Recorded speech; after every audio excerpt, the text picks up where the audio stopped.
ఈరోజు ఆంధ్రప్రదేశ్ రాష్ట్రంలో నిజంగా ప్రజలందరూ కూడా ఊపిరి పీల్చుకునే పరిస్థితి సమయం ఆ దేవదేవుడు ఇచ్చినందుకు కృతజ్ఞతగా ఈరోజు ఇక్కడికి వచ్చి దర్శనం చేసుకోవడం జరిగింది.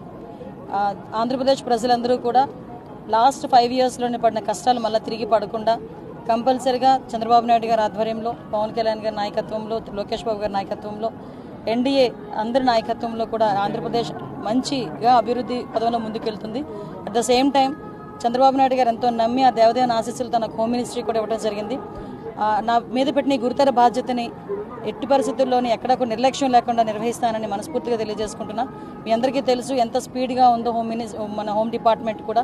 మొన్న చీరాలలోని ఒక అమ్మాయిని అతి దారుణంగా హత్య చేయడం జరిగింది, రేప్ అండ్ మర్డర్ జరిగింది.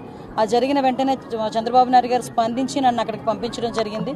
వితిన్ అవర్స్లో నేను అక్కడికి వెళ్ళి ఆ ఘటనా స్థలాన్ని అదంతా చెప్పి పోలీస్ డిపార్ట్మెంట్ వాళ్ళకి కూడా 48 గంటలు నేను వాళ్ళకి టైం ఇవ్వడం జరిగింది. కానీ వాళ్ళు డిపార్ట్మెంట్ వాళ్ళు కూడా చాలా మంచిగా 36 అవర్స్లోనే నిందితులు ఎవరైతే ఉన్నారో వాళ్ళని పట్టుకొని ఈరోజు వాళ్ళందరినీ అరెస్ట్ చేయడం కూడా జరిగింది. అంటే ఈ గవర్నమెంట్లో ఆడపిల్లల రక్షణ ఎంత స్పీడ్గా ఉంటుంది, ఆడపిల్ల ఎంత భరోసాగా బతకొచ్చు అన్న విషయం చెప్పడానికి ఇదొక ఉదాహరణగా చెప్పొచ్చు. సంఘటన జరగకుండానే చూసుకోవాల్సిన బాధ్యత కూడా మా మీద ఉంది.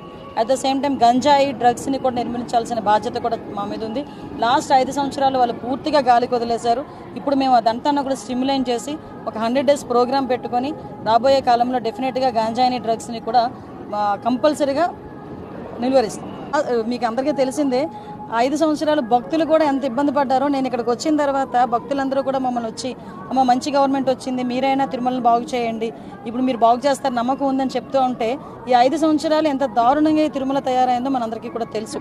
ఎందుకంటే కనీసం లడ్డు నాణ్యత లేక, లడ్డు సైజ్ తగ్గించి, ఆఖరికి వసతులు సరిగా లేక చాలా ఇబ్బందులు పడ్డారు. కానీ అలాంటి ఇబ్బందులు పడే పరిస్థితి లేదు. అధికారులందరూ కూడా మారారు.